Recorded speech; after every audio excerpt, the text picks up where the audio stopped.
Listen, I love a good bubble bath, but if a 20-minute soak was the answer to everything, we'd all be thriving, right? Welcome to Your Well Life, the podcast that goes way beyond self-care checklists and into the real work of healing, alignment, and actually feeling alive again. I'm Misha Vayner, trauma-informed transformation mentor, holistic health and life coach, and mom of 3, here to inspire you to break free from burnout, reconnect with yourself, and create a life that actually feels like home. And we're not pretending it's all deep and serious 24/7 because real growth, it's sacred, but it's also messy, hilarious, and sometimes best understood through a pop culture analogy. Each week, you'll hear inspiring stories of resilience, soulful conversations about healing, reinvention, optimizing your well-being, and honest insights to help you move from struggle to flow in motherhood, marriage, friendships, career, and beyond. I'm endlessly curious about what makes people tick and thrive, whether it's a breakthrough moment, a hidden grocery cart treasure, or even a Bravo show revelation. Because healing isn't just found in the heavy work, it's woven into the everyday human experience. Real life isn't polished, growth isn't linear, but within the real, raw moments, there's a path forward, and you don't have to walk it alone. Hit subscribe and let's get into it. Hi, everyone. Welcome back to another episode of Your Well Life. I'm so excited to have you here today because today's conversation is one that I'm so excited to share with you. I had the honor of sitting down with Neha Ruch, the founder of what was Motherhood Untitled and is now The Power Pause, a powerful movement and the title of her USA Today bestselling book. The Power Pause, how to plan a career break after kids and come back stronger than ever. Neha's work is completely reshaping how we think about motherhood, career, ambition, and identity in a society that too often boxes us into outdated roles that no longer reflect our lived reality. The truth is, the role of women and mothers in the workplace has drastically evolved, but the cultural narrative has not caught up. And that gap has left so many of us navigating shame, judgment, confusion, and an overwhelming lack of clarity, confidence, and support. When I first heard Neha speak, I literally found myself in tears. I'm not exaggerating. You'll hear me talk about it in the interview. Her message touched something deep in me, something I know many mothers carry, the invisible weight of being undervalued or judged. I mean, I think we all can resonate with that, or trying to find our place between motherhood and purpose and career, especially in a society without paid parental leave, where childcare is often inaccessible and the load on mothers is heavier than ever. Even though I haven't taken a formal career break myself, I've lived through many of the tensions Neha speaks to. The invisible labor of working from home while raising kids, the judgment that comes when your path doesn't neatly fit into a tidy box of stay-at-home mom or working mom, but it's somewhere in the middle. The quiet shame that surfaces no matter what choice you make. Neha's work goes far beyond just pausing a career. It's about reclaiming it. It's about making that pause an opportunity that is actually empowering and nourishing and fulfilling and rewarding and actually a huge enhancement to your life versus something that seemed like it was like a stop in your path or something you needed to feel shame about. It's about reclaiming your life with alignment, empowerment, and freedom from shame. It's about helping moms reconnect to themselves, their ambition, and their worth in every season of motherhood. Her movement and her work provides so much language, resources, tools that can help you really, really shift your perspective and prepare you and set you up for feeling fulfillment and success in whatever that means to you in your life. Her message is one of deep validation, clarity, and liberation, and I'm so thrilled to share it with you. Before we dive in, I want to share something vulnerably. So, I'm still finding my rhythm as a podcast host, especially when it comes to interviews. And with this one, I tried something new. I led many of the questions by first sharing my own reflections and personal experiences, ones that directly connect to Neha's work, before turning it over to her. And part of why I did that is because I was so eager for this conversation to feel relatable, and I wanted to illuminate the lived realities of her message to ground the expert advice in real human examples. And my intention was to create connection and resonance. But in hindsight, I felt a whole lot, or yeah, a lot of shame and frustration with myself because I really, really also wanted this conversation to center Neha's brilliance in the most powerful, clean way possible. And my cute little brain is now telling me that maybe this approach wasn't the best way to do this. But this is the hard and beautiful part of trying new things and putting yourself out there. It inevitably comes with missteps, awkward edges, and opportunities to grow.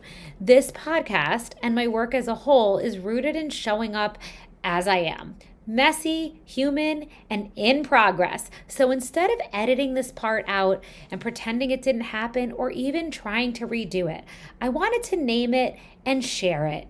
Your well life is about honoring the fullness of our human experience, not just the polished, perfect parts, but the parts we might have otherwise kept quiet or hid from. My hope is that by naming this, it gives you the permission to be tender with your own learning curves too. So, as you listen, I hope you not only take away in Neha's powerful insights, but also extend a little grace for my own growing edges. I'm committed to this process, to continuously showing up with heart, curiosity, and integrity in service of helping us all feel less alone and more empowered. And of course, growing and integrating the learnings along the way and getting better and better. So, anyway, without further ado, here is my conversation with the amazing Neha Ruch. Thanks so much, guys. Oh, and don't forget, at the end, please let me know what you think of it. Is my head getting in the way? What did you think? Thank you so much for being here with all that you have going on.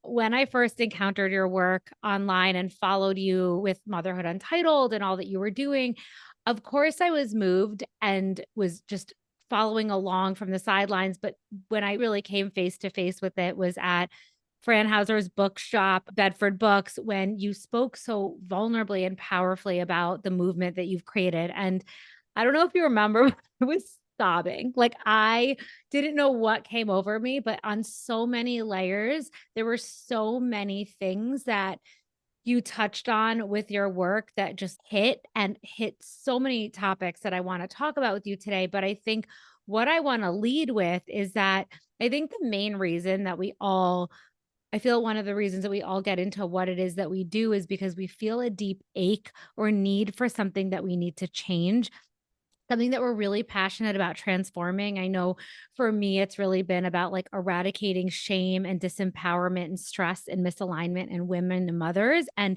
what I was so moved about your work with the Power Pause is that it addresses so many of the root issues that moms are silently suffering with that they didn't even have language or understanding around as it relates to the complexities of career and motherhood and identity.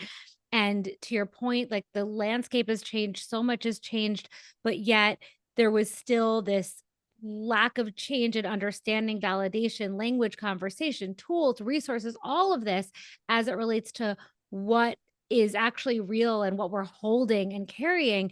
And I feel like you just nailed it by zeroing in on this being something that needs to be talked about, needs change around.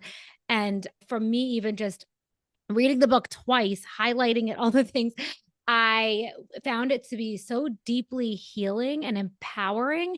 And so I wanted to lead with asking you what led you to this work? What was the personal realization that made you be like, this is the conversation that I need to have and that needs to happen now?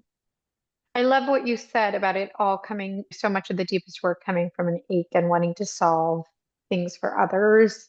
I think that's like such a privilege to get to do that work, right? To be able to have the space to notice what you're going through. And I was lucky enough to have that. I had built a decade in brand marketing I had graduated from Stanford Business School. I had very high expectations on my career because I was at that time running brand at a tech company. And then I had my first child, and I really just wanted more time with him. I wanted more time with him, but I also wanted more time with myself to sink into this new version of myself that just felt immediately softer and felt like a sense of peace that I think I'd been looking for a long time. And so when I initially decided to make room in my career for more time at home, that looked like shifting to part-time to a smaller company. Eventually, it would be a full pause, but I pretty immediately started hearing, are you giving up? Did you waste that spot at business school? Are you going to be bored all day? And it really came from a very well-intentioned place and well-intentioned people. So it really made me both start therapy and start scratching my head a bit as to like, where is this coming from? Because I felt, oh, I had this incredible career. I still have this great career, but I want to take a beat to do this. And I trust myself that this is one part. And by the way, I know I'm contributing value. And by the way, I'm meeting incredible women by nature of where I lived that were also had pretty ambitious careers, but were choosing to go freelance or go the entrepreneurial route, or we're taking a full pause. And none of it matched the stereotypes I was being handed. And I should say that this was New Year's Day of 2016, which, if you remember, was still the height of the lean in movement, still the height of the girl boss era.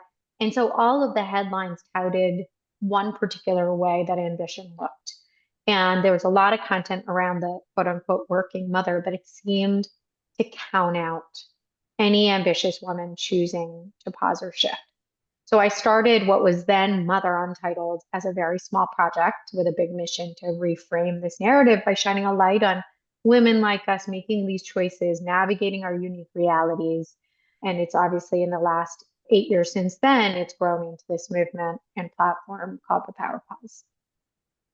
Oh, there's so many things in there. Even just number one, you mentioning the softening that happens when you become a mom. And I think it's almost like this, to your point, with around the conditioning we have to go and push, and you are forced to surrender into what your body, your truth is really desiring in motherhood, which I think is such a gift. And like, it was like you said, it was a privilege to be able to lean into exploring like this feels right. And also this stereotype around, I loved how you touched on ambitious women being looked at as how there was these ambitious women taking a pause which didn't fit. And it's like you actually outlined a definition for ambition that I just really resonated with, that you redefined. And I wanted, could you share what that is?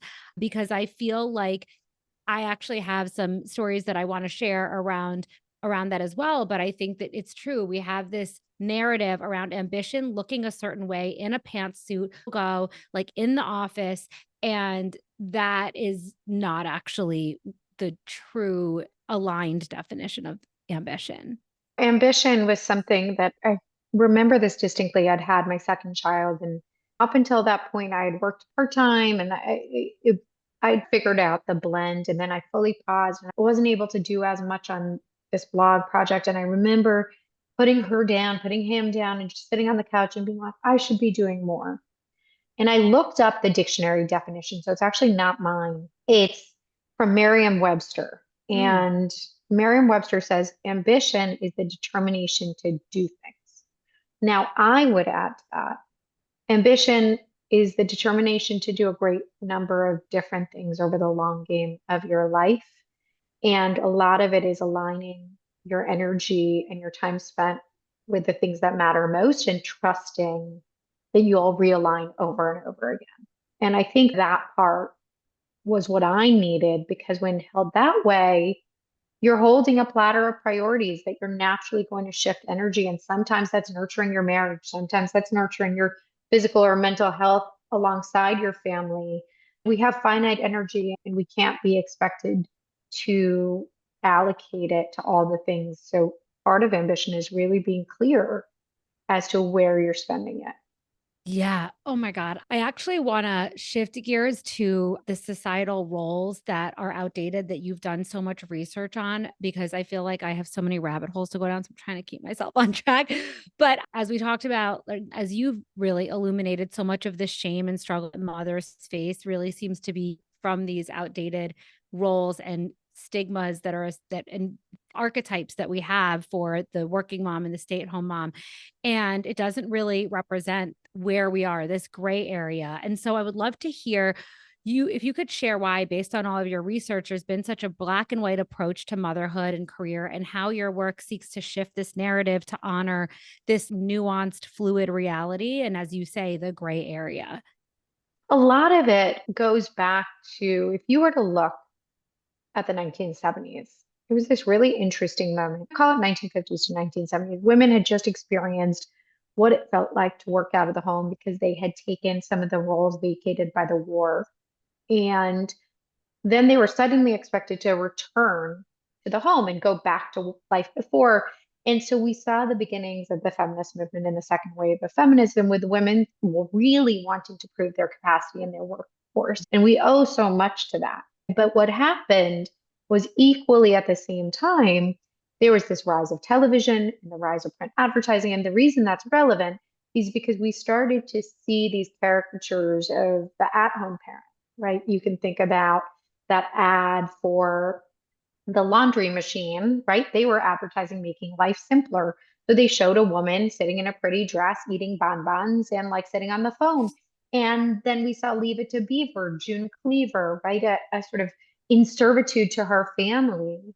And so we ended up with this very black and white notion of what stay-at-home mother looked like, and that was thought of as defending tradition back then. And then there was the working mother that was much more akin to Diane Keaton and baby boom. So we got these two really polar opposite fictions, which were both fiction. Mhm. And then we moved through the 80s and we started to, the media loves a cat fight. So they glommed onto the mommy wars, and we started to pit women against each other by saying one side was somehow superior to the other.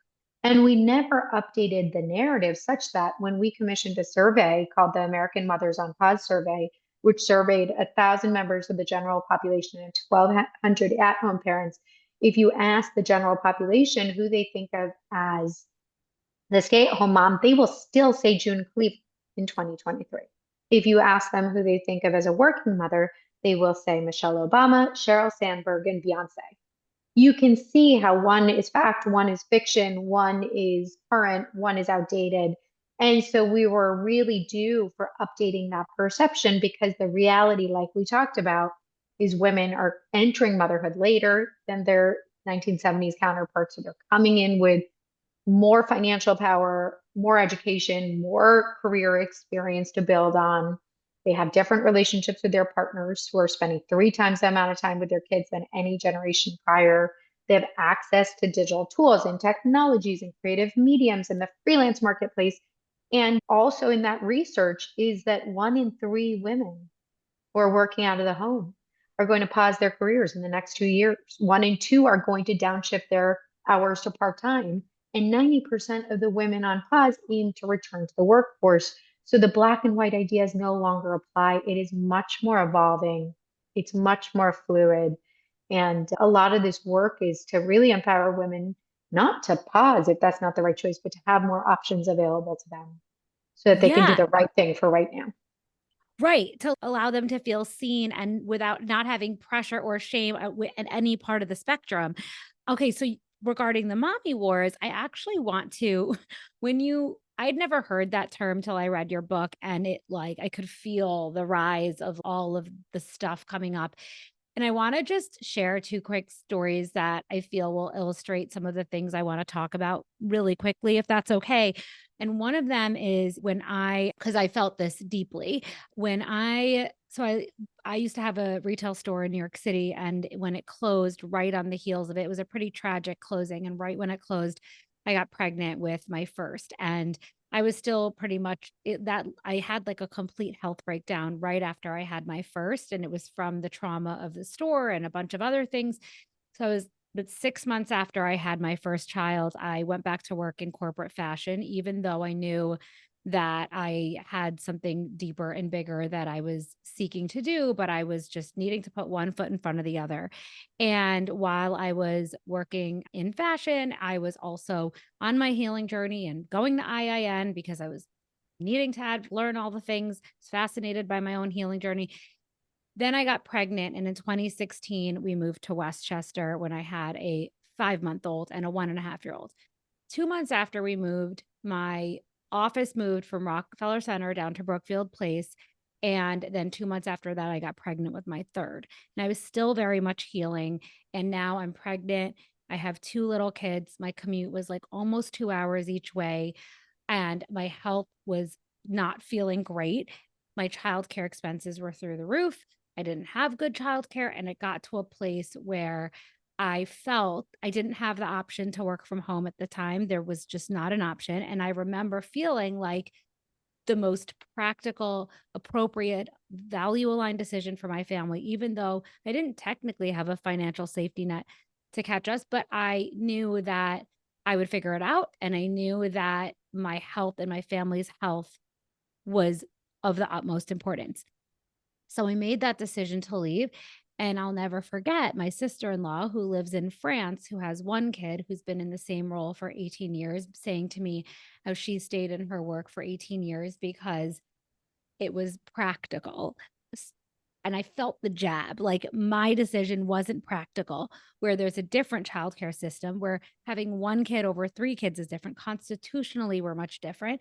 And I was just like, that brought up so much frustration in me because I feel as though that was the right thing to do. And then combine that with community members. I had a couple of people come up to me in the community I'm in now after having built my business for a decade and building a business from the hustle with having three kids at home that aligns with my body and my family's ecosystem of what works for us, literally saying, because there's pictures of, let's say, like my bathtub shots, not of me naked, but like the candle, or like me reading in my caftan, literally saying to me that they don't want their children around me because they want their children to have ambitious women model to them versus women who lay at home in caftans. And I felt that because it was really, again, speaking to this outdated notion of I work really hard, actually, but I do it in a different way. And I just feel like when I heard mommy wars and I heard this shame and the judgment that comes up around making assumptions around other people's choices. And I just wanted to speak to you about, like, how do we begin to unravel these layers of shame and judgment that mothers place on themselves and on each other, and build a culture of understanding and compassion? And how can we like challenge these narratives of hustle culture? Because I know that the person who made this comment to me was like a lawyer who, there was a lot of assumption around like that I'm privileged and I get to do this, but not really an understanding that we also made the choice to not take big vacations for 11 years and prioritize my health because that's what works for us. You know what I mean? And so I think that I just wanted to speak about this because I really love how you bring up agency and also all of these things that really help the power pause really shifting the conversation around this judgment and shame around other mothers. I'm so glad you shared that because I think there are examples that we've all felt in different contexts. And I think when you hear it, my like heart aches for you because it sounds so insane that someone would say that. And yet it's happened in its Yeah. various forms. And we've felt it, whether it was explicit or implicit. Mhm. And it cuts and it cuts deep. And if you were to peel back the layers, let's start with the mommy wars, right? Which were a fiction from the media. Like the media basically said, working mothers are doing their kids justice by modeling ambition. Stay-at-home mothers are creating secure attachment. There is literally no research. Let me start this by saying there is no research to say that children are either more ambitious or better adjusted, whether their parents work in or out of the home or exist in between. They are best served when their parent is happy, healthy, and that is really on the parents to determine. And by the way, that research is Stuart Friedman, which is summarized in Harvard Business Review in 2014. So once you set that aside, then once we realize that, then this next piece of this is if we can own our choices as our choices that work in our unique context and work for us. I think for so long, we did rely on saying things like, oh, we did it because it made financial sense, or we did it because our kids needed us. If we can own our choices and I did it, this is why I started this conversation as such. I did it because I wanted to do it for myself too. Of Yes. course, it contributed to our family's peace and their headspace. Of course, it helped us financially because at that point, that level of childcare, I mean, it just, I think we should set aside it. And I think this is one of the great tropes about stay-at-home motherhood is that it's a luxury. There's nothing luxurious about staying at home, right? Mm-mm. There's also nothing luxurious for the person who's working out of the home. And by the way, can't forego that income. The privilege is to get to choose whether you work in the home or out of the home and exist in between. Once you have that privilege to get to choose, then everyone deserves support and everyone deserves to make the best right choice for them. But I think when we associate one side with luxury, we deem it less worthy of support and respect. And I think that has been one of the layers that has come between women. That is this sort of Mm-hmm. divide. And I find myself saying it over and over again to help women come together around you have we 60% of women making the choice to pause right now are doing so because of financial consideration. Those assumptions lead to resentment, they lead to envy. Oftentimes judgment comes not from a place or a reflection on the person being judged, but really a reflection on what that other person is lacking or worrying about. And when we realize that actually their choice has no bearing on our choice, their choice doesn't make our choice less than, and they're operating in different contexts, we can start to get curious as opposed to combative and defensive. And I think that can heal us. The other piece, I think, a big, what we really seek to do is really dismantle the sort of black and white ideas, because when we lean into this sort of vast gray area and some of the data we talked about before, where the working mother will be the stay-at-home mother will be the working mother more often than not, they're all somewhere in between. I think we can start to all just realize we're all just making the best right choice for right now. You guys, your well life has just gotten an upgrade, and it's honestly one of the things I've been wanting to offer for the longest time.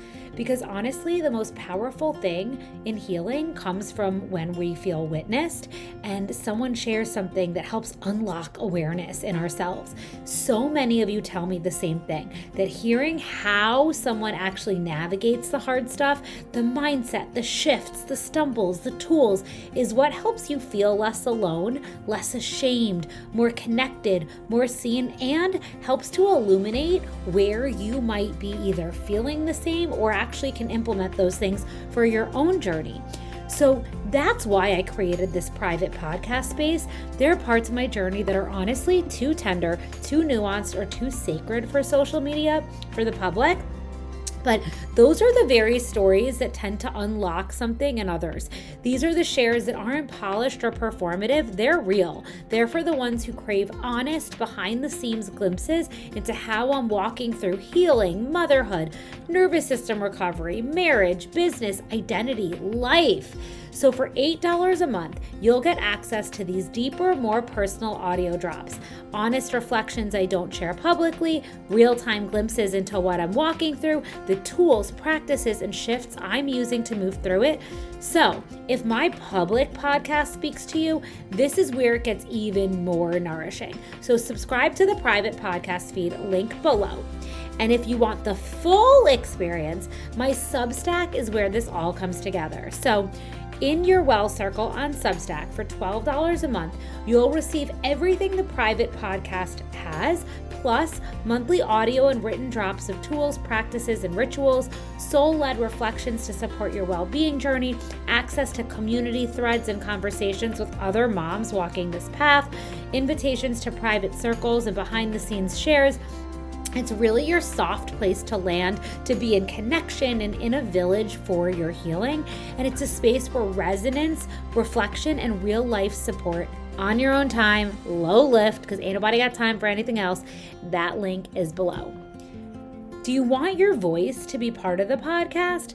you have a question you want me to answer on the show, or something you're moving through that you want my perspective on, you can share your story or ask a question directly, anonymous or not, using the link in the comments. I'll feature your share on air and respond with insight, support, and love. Let's keep making this space a place where we heal together. Yeah, and I think that it's also important to bring up, you know, that I think there tends to be like a little bit of a fixed mindset around what's possible, in the sense that a couple of years ago we were in one town in Westchester. I was experiencing some health stuff post COVID. I was bringing in half the income. I realized that pressure was too much for me. I also realized we weren't in a value aligned town. We literally looked at our entire ecosystem and was like, how do we restructure our life to allow my income to be the gravy? Because me taking care of 3 kids with or without help and a house and running my business based on how I'm built is a lot. And I was like, in order for me to thrive, so we sold our house, moved, made all these different decisions so that we didn't have a mortgage. And like I said, we didn't go on vacations, so that I could honor this and this journey. And we, as a family, it wasn't somewhat my husband making concessions for me. It was for a family, what do we need to do to make this work? But so many people are like, I can't, or, but, and at times maybe they really can't. But I think if you really pull back and have a more flexible mindset and say, what is possible? Do I need to make different decisions? And I think that's something that you really did in your book, about speaking about how you can work interdependently to look at the finances and use your home as an organization. And I would love for you to talk a little bit about that as well, because I think that I think giving people agency and empowering them to understand that they can potentially figure out something else that they may not have thought of. But if they choose to prioritize something different, that's also fine. But you may have other choices available to you. Yeah, I think what you spoke about in terms of your husband and you making those decisions together is the most crucial piece. I think after women are reconciling their ambition and feminism, which hopefully we've touched on here, the next biggest piece is the financial piece, right? And part of it is the mindset. This is not luxury, right? Because again, we want to make sure we recognize that this is work of value. But the big piece is that interdependence, the mindset that if you are choosing to pause or downshift your career and one partner is going to adjust their income, the other partner who is working out of the home is really bought in to this idea of Yes. interdependence, right? Meaning that the partner working out of the home, we'll take my example. My husband ran a startup at the time. He would not have been able to work the hours he was working, entertain on a dime, travel to San Francisco to meet investors at the drop of a hat, had there not been the security net at home. So he, while he was providing the income, was depending on my intellectual, emotional family care to be able to do that. And I was lucky enough to have a partner who was very bought into the household interdependence, who was really bought into running our home with, like we would an organization where every year we were looking at the income in and making adjustments. So like you, we said, okay, this is our income. It is now adjusted. These are the other buckets that we care deeply about. Where else may we adjust? And we can reevaluate this year over year. Now, I've interviewed over 200 women for this book, and one of them made the just their family decided to move from the Bay Area to Virginia Beach for a lower cost of living. Another for Hmm. them, it was the one in Chicago. All they cut out entertaining and they cut out travel. And was it hard to not go to a friend's bachelor party? I think she talks about that in the book. Yes. But was it something that they together agreed to? Yes. And I think the foundational piece of this is taking the time to plan, taking the time to plan together so that you're walking into it feeling financially dignified. And if it is not available to you, if you do the math and it still isn't making sense based on where you live, based on the expenses of your family, based on the needs and wants and what your career is, then the next piece is how might we make room for our family in another way? And I think this piece is really important too. Not everyone needs to pause to optimize for what they're wanting. Maybe it's more headspace. I met women in Texas who just took lateral roles where they had less managerial responsibility because to them, it wasn't about more hours, but it was about being able to clock off at the end of the evening. For another person, it was having more time, and they negotiated a 2-day work week at JP Morgan, which is unheard of. And Yeah. I think a lot about not just the in the loop communication with your partner, but also with your employer to put more options on the table. Yeah. And I think to your point, also like really getting clear on what your values are as a family. Like, I think for us, it was like health was number one for various reasons based on our stuff, like my health and whatever. But for someone else, it might be something else is more important. So, education, they want to put more money towards education. And I think you outline a lot of that too in the book is like how to have those conversations and get clear on what matters and all of that. Yeah. And I think it's just really helpful too how you provide in the book so many tools to help people really think through these things that are can be really overwhelming and triggering too. And it's like this provides such a guidebook. So I just think that's so great. Another thing I want to talk about is the invisible labor that's contributing to burnout and the valuing of each role that you talk about. I think I heard this woman, Jessie Harold, who wrote this book, The Mother Shift, mention this term that she said mothers in the US are reproductively hyperburdened, that our babies are, require more energetic resources than our systems even have available. And we're not meant to raise children individually yet. I still obviously we're meant to do it in villages and have more than not even two or four hands, but like more people raising our children. But yet I still see posts on the Upper East Side Moms group and hear it from my friends around their partners not actually understanding the magnitude of what they're holding and what they're doing and feeling guilt and shame about needing help and really struggling. And I just would love for you to talk a little bit about how you approach like the conversations around helping to give value to both sides. I know you touched on it, but how can like families begin to value and acknowledge the labor and both partnership conversations in this broader narrative of motherhood? I think a lot of it starts with that foundational financial conversation about we Mhm. are an interdependent household, but there's also this other piece of regular check-ins on how are we feeling, because it's not just about an interdependent household that needs contribution, whether Functioning. unpaid, but it needs to be functioning in terms of health and wholeness, right? Like children don't just need caregivers, they need healthy and happy caregivers. And Ugh. to your point around budgeting together, sometimes you're budgeting for that initial shift, but hopefully you're regularly checking in and saying, how are we functioning as a household? And what might help us function better? Because we do that with our organizations and we do that with our businesses. We do that annual financial meeting I talk about in the book, doing regular Yeah. family admin meetings and doing those check-ins, because that is your time to say, I'm really struggling, I'm really tired, or I'm really starting to feel resentful that the food prep is on me. And really starting to sit down and identify the pain points then starts to, like we talked about, looking at different work and life permutations. It also opens up, it's not just black and white, full-time daycare or nanny or nothing. You might say, okay, we together, because another piece of this is whatever support you're bringing in is an investment into the whole household. It isn't Mhm. coming out of the mom's income, right? Ugh. It's an investment because when you have a happy and whole mother, that's a trickle down to the kids. The kids get a more energetic, supported household, but the partner gets a more energetic support and probably benefits also, whether you're outsourcing housekeeping or you're outsourcing meal prep.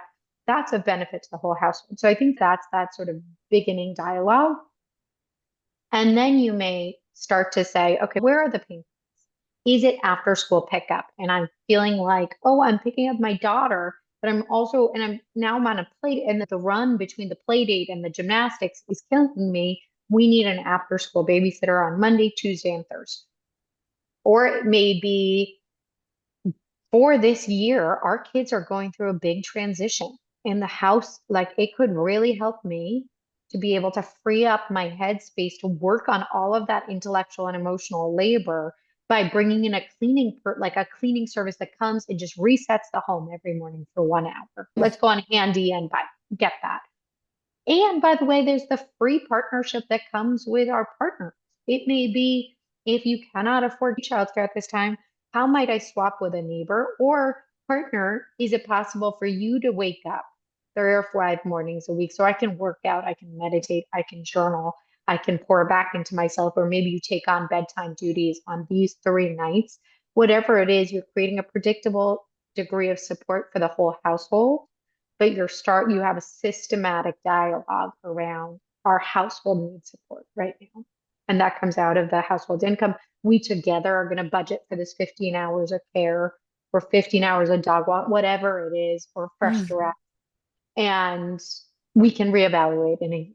Yeah. Nothing is permanent. I have gone from having periods of no paid help, but my husband was doing morning wake ups and coming doing evening cleanups, to periods where I had a 2 day a week sitter to a 3 day a week. We've dialed up and dialed down, but it's been an ongoing dialogue. Yeah. So first of all, I just want to say on some of the things you said, I love how you spoke really initially about it's not just about the functioning of it, but we were actually raising like children, not like objects. So it's like we want them to thrive and that it's not just shuttling around and doing administrative checking boxes, but really how do we feel being such an important component? Because that is what the kids are attuning to. That is really important to how they develop. And so I think that what you spoke to about was in these check-ins, I think we don't even realize that like in when you take the time to have this like conscious moment to pause and evaluate together, like forces you to reflect on things that you may not have the capacity or the wherewithal or be thinking about on the day to day because you're just in it. But if you carve out this time, it really allows you both to drop in and open up that conversation that typically just goes un unchecked or unlooked at both within yourself and someone else. So I think there is so much merit or there it's so valuable to have that because I feel like we really need to be conscious about recognizing even if that conversation isn't about let's like you're saying like hiring someone else or not, even if it's just about you checking in on how one another feel, how can you support each other, what needs to be shifted. And also as it relates to the invisible load, like you mentioned in the book, it's like when you have those conversations around who's logistically doing what, talking about what everything is, you takes off that stress on the day to day of, are you picking it up? Are you like all of the Mm. little grand? So it's like you've already on the outset talked through it. You can like be present knowing he's got this, I've got that. And I think also the other things you mentioned that I want to just highlight are that it's not about the mother getting or the wife or whatever, the mother getting help, but really this is contributing to like the entirety of the ecosystem. And that is the how that together as an ecosystem you're able to thrive because like you said like your husband wouldn't have been able to thrive in his job if he didn't have you really know that he could rely on you for the emotional support and all the management and all of that. And I loved how really getting away from the black and white thinking of I can't afford a nanny, so I have nothing. And like, how can we get creative and solution oriented, which is only really possible when we slow down and pause and we're like, oh, and we start that conversation and we're in that dialogue. We're like, oh, so I just love that. Thank you so much. So let's see. I think that I love how obviously you've created this time where instead of the moms that have previously felt shame around taking a pause, who haven't really known how to, I don't even want to say justify, but speak to what it is that they're doing or even honor the decision they made. They're silently struggling, and you've repositioned it as the power pause and an opportunity for them to really like almost slow down to speed up, to honor themselves. It's a huge life change to have children. And honestly, sometimes we charge forward and we think we're like killing it, but at some point it's going to catch up with you. So it is actually really prudent sometimes to slow down and reevaluate what actually is aligned for me and my children and this in this season of life. And I'd love for you to speak about how you when you're in that, it can be overwhelming. And so you've really provided guidelines, insights, tools for moms in the power pause. So can you just speak to how women mothers can use this time as an opportunity to grow and reflect and also think about what how can they can make this an enriching and fulfilling experience regardless of what they want to see in their lives later. I think this is the part where it gets so exciting. And I think Mm, often It just starts with the mindset that when you're making room for family life, you can actually be making room, just holding a little bit of room for yourself to grow alongside. And I start this in the section around getting your footing in a career break. It really starts with that moment where you might feel a little lost, right? You've had your days charted for you for so long. You've had your measures of success, whether that be a promotion or a salary bump. You've had it all laid out. And sometimes you find people very quickly saying, I guess my day to day is now about my kids and like how well behaved they are. And that can very well start to feel like chaos, Oh no, you froze. create goals that are authentic to me because finally, for the first time in my life, I'm not in a traditional setting. And I may just be able to think about when I look back on this time in 5 years, what will success look like? And I have a number of different ways to think about this, but it starts with goals dignify time. They help us feel like time is not happening to us, but we are being intentional with this stage in our life. And that can feel really hard when you have a 3 and 1 year old and you have very little help, right? So the goals can be small. I think about it in many different ways, but one exercise, if you do nothing else, is to write in great detail where you see yourself in 5 years. How are you spending your day? Who are you spending it with? How do you feel in your body? How do you feel in your mind? What is the relationship you have with your kids or your partner or your friends? Not because you're going to be that tomorrow, but because it reveals to you kernels of your true success metrics, right? So if I envisioned, for example, a calmer version of who I am, a less reactive version, then for the first time, I got to say my personal goal for this stage of life is to work on my reactivity and work on cultivating calm.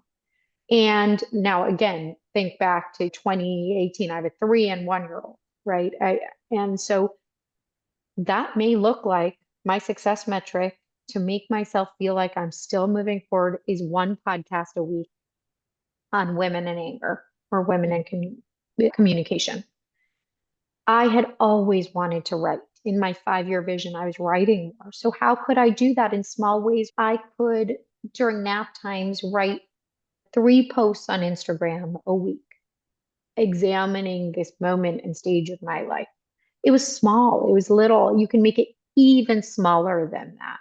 But the point is that you're creating these measurable ways to move yourself forward in personal and professional and even family goal ways. And I think it starts to also help you to know that this time is for you. So if that means that I'm going to write these 3 posts a week, I have a 3 and 1 year old, right? 6 years ago, and I'm going to forego the fancy cooked meals every night, and I'm going to reclaim naps and night times for myself to do that. And so you can see how creating those little benchmarks of true success for you also lets you let go of, I'm a stay-at-home mom, I'm going to be a super mom, I'm going to do all the things. Because now it's not about doing all the things, unless that's your success metric. But realistically, it's probably, I'm going to let go of those 3 things to free up some time for me to do these other things that really mean a lot to me. And then the other piece of this, if we flash forward, is there are 2 myths that often hold women back. It's that my network is going to dry up in motherhood and that my interests are going to wilt. Neither of those are true, quite the opposite. And I think we think of networking in sort of the standard boardroom or office culture. And the reality is, you are going to actually expand your connections by nature of going to the playground or Mm-hmm. showing up at the PTA. And these friends don't have to last a lifetime. They can be a sounding board for ideas. They can ignite some new thoughts and new thinking.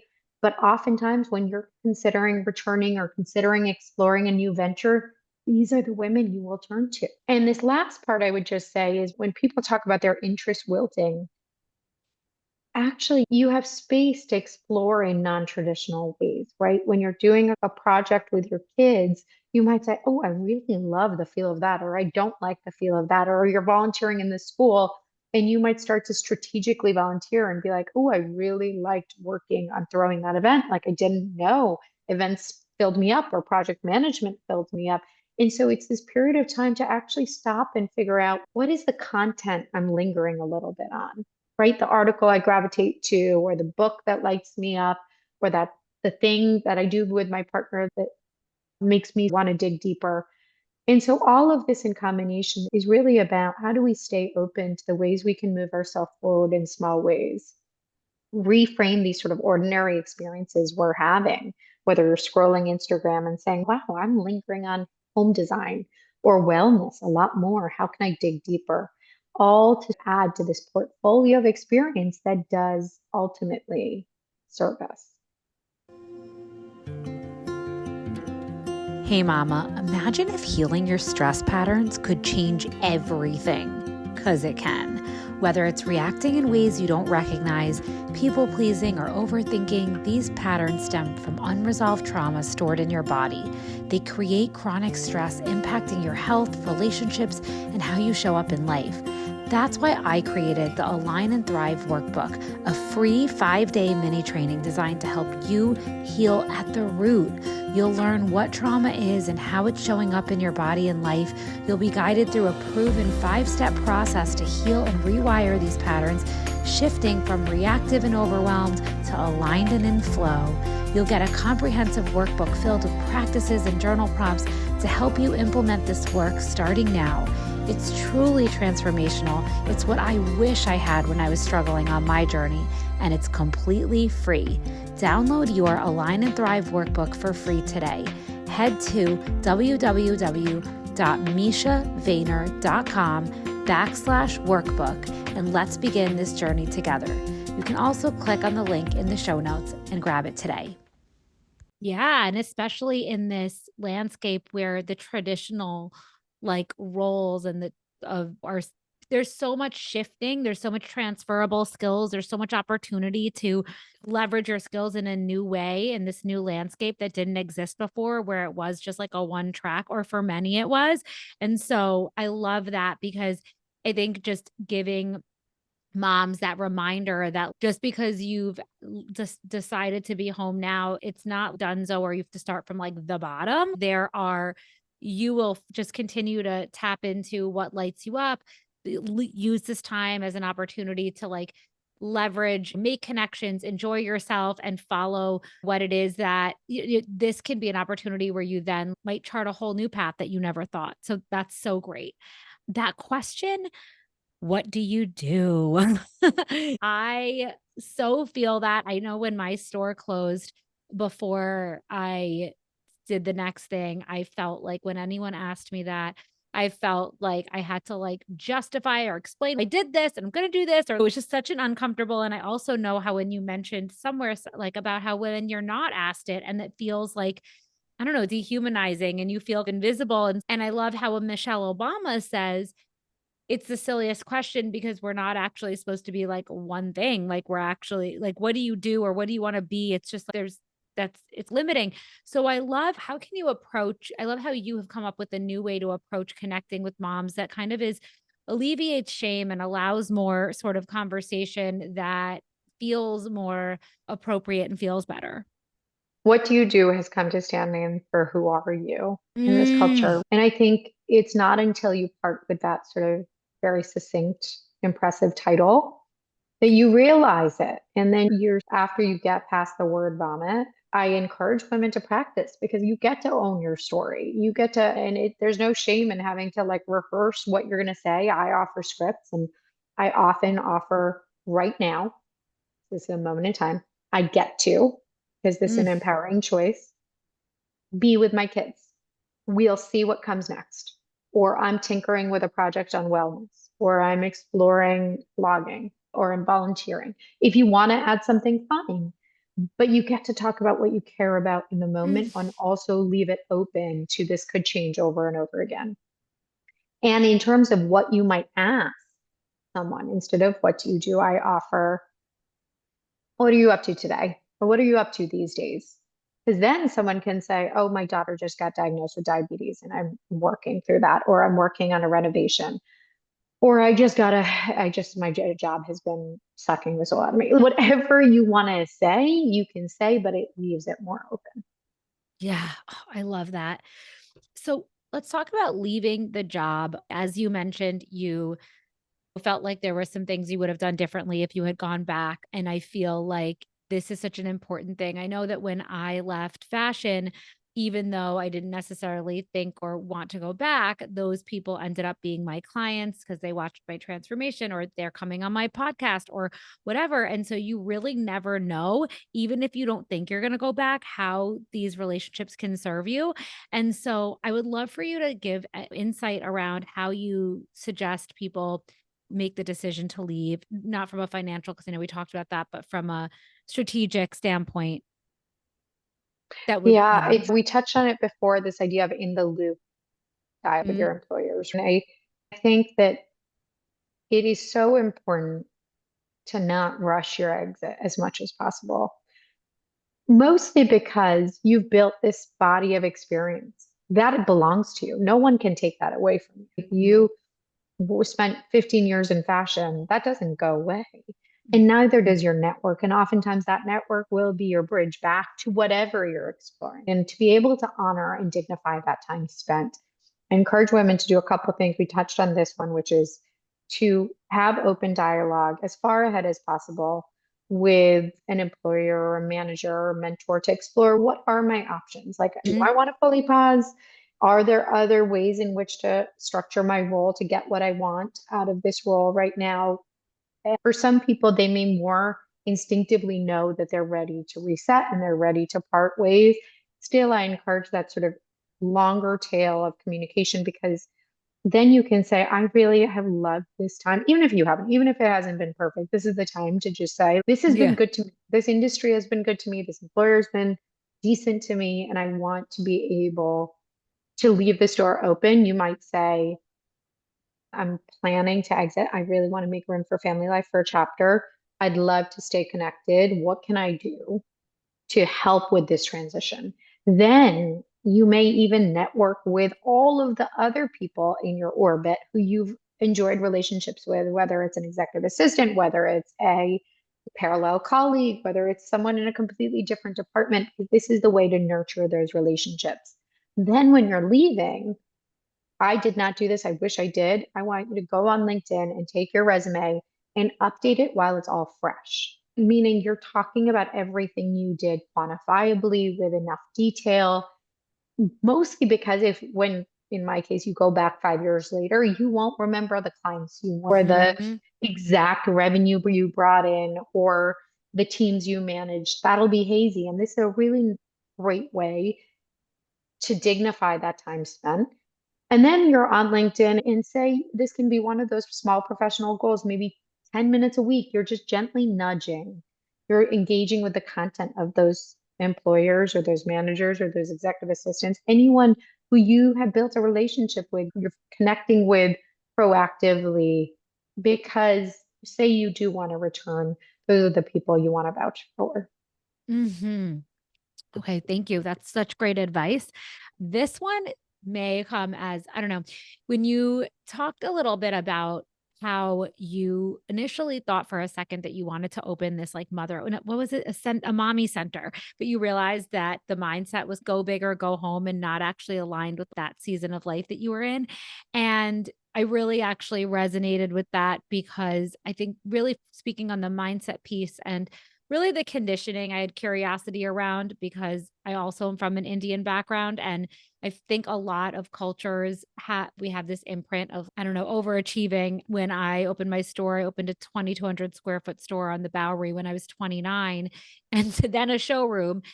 And instead of starting with the Etsy shop, and that's something that I've had to really work on of like, slow down, don't go. And so I actually, this is a, like I said, a little bit of a side, but I really want to ask you, like, do you feel that your conditioning informed a certain level of drive to prove your worth in your career expression? And how can we learn to honor our capacity versus defaulting to the go big or go home? I think it's lived experience. I think that we have to work through. I don't regret how ambitious I was. I continue to be. I think ambition takes different shape and is Hmm. shaped by your circumstance and context and life experience. I think that my parents immigrated here and inherent to the immigrant culture, I think is creating a better life and being handed Mm-hmm. so many wonderful opportunities. I wanted to be respectful of that. And I think a lot of my achievement culture of my 20s was almost to pay it back, to show, to prove that I could, and to prove that it was worth it for them, but prove it was worth it for me. And I Mm, think when you check all the boxes and then you end up with a child who you realize is somehow freeing you from having to prove anything, right? He just wanted me to be me. And I think that felt like a gift. I think it was a gift that when I leaned into, when I talked about softening, it ultimately made my career better. It made me better, stronger. But there's a certain amount of self-trust that you yes. accumulate to make bold decisions. And you accumulate that after life experience. And I trusted based on a series of different sort of bold choices I've made in my 20s and 30s that I could find my way back to paid work of meaning if and when I needed to.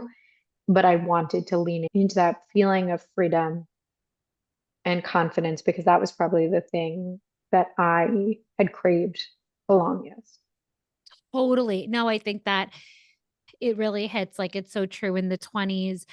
I'm in my 20s as well. I feel like it was just very much of there was a drive of proving it and yeah, but not from a negative place, but really wanting to like show that I could and that it was worth it and all that. But now it really, the passion and drive and the ambition is still there, but it's less from a proving it energy and more from a satisfaction, fulfillment, and trust. So I think that there's like an energetic shift that is so interesting. Thank you for sharing that.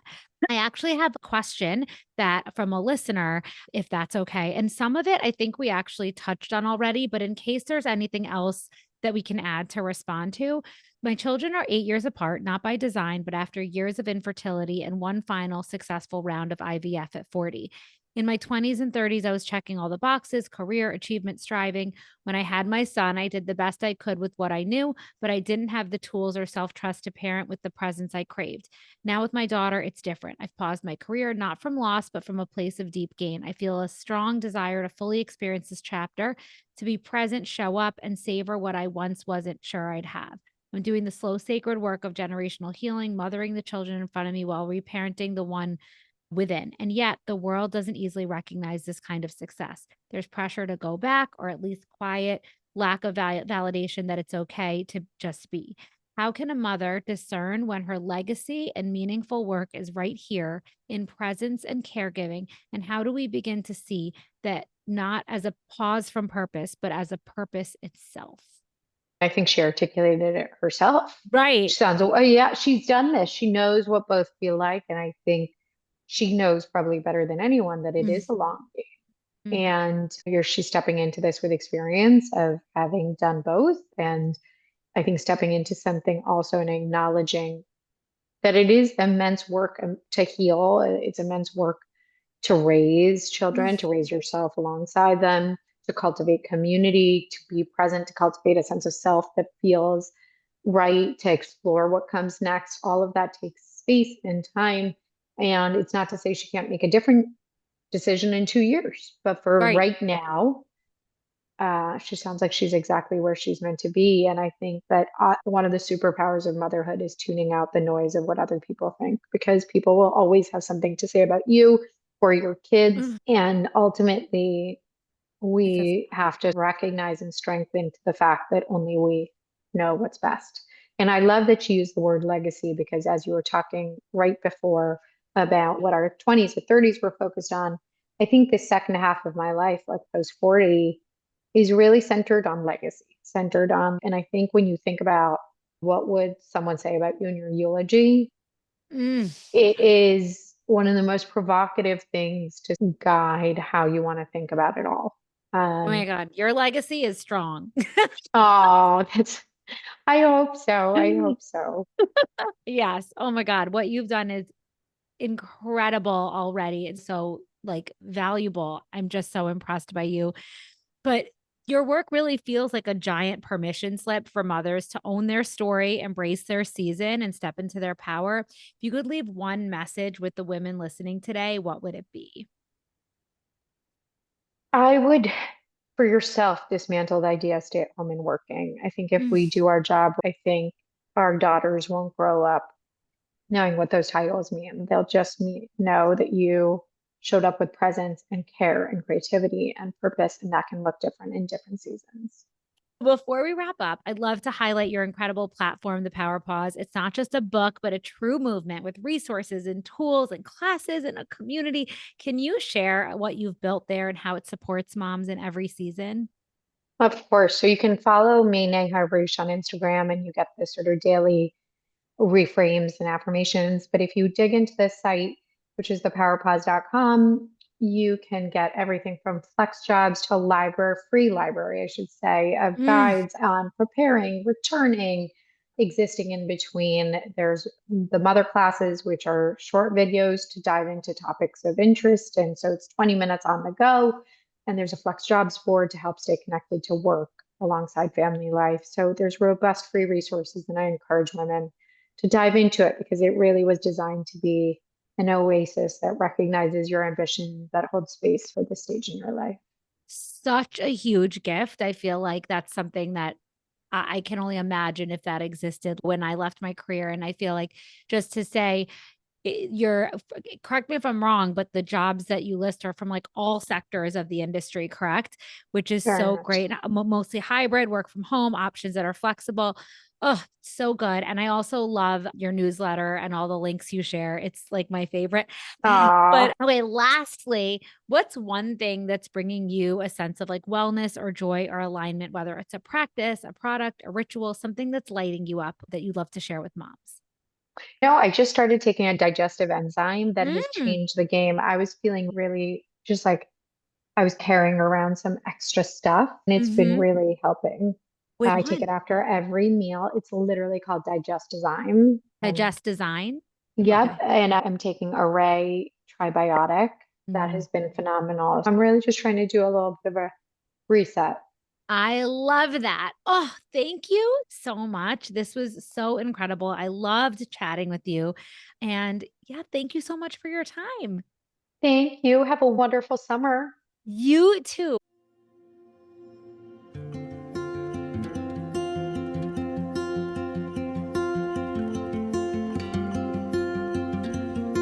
All right, friends, what'd you think? I really hope you enjoyed listening and got value from this episode of Your Well Life. If you did, it would mean the world to me if you could leave a review so we can spread the word to more mamas who can benefit from this content. It's truly my deepest mission to help as many mamas out there feel empowered, aligned, and in flow in their bodies and lives through this podcast. And even just sharing with one friend who you think can benefit helps. Want more from me? Well, then don't forget to subscribe to this podcast so you can get notified each time a new episode drops. Oh, and make sure to get on my newsletter list where I send out weekly emails to support, nourish, and inspire you. And follow me on Instagram, where I'm the most active and share behind the scenes of my day-to-day life and insights I have along the way. I'm at Misha Vayner. I'm truly so grateful that you chose to spend your time with me and really hope to have you join along next week. Same time, same place. Bye for now.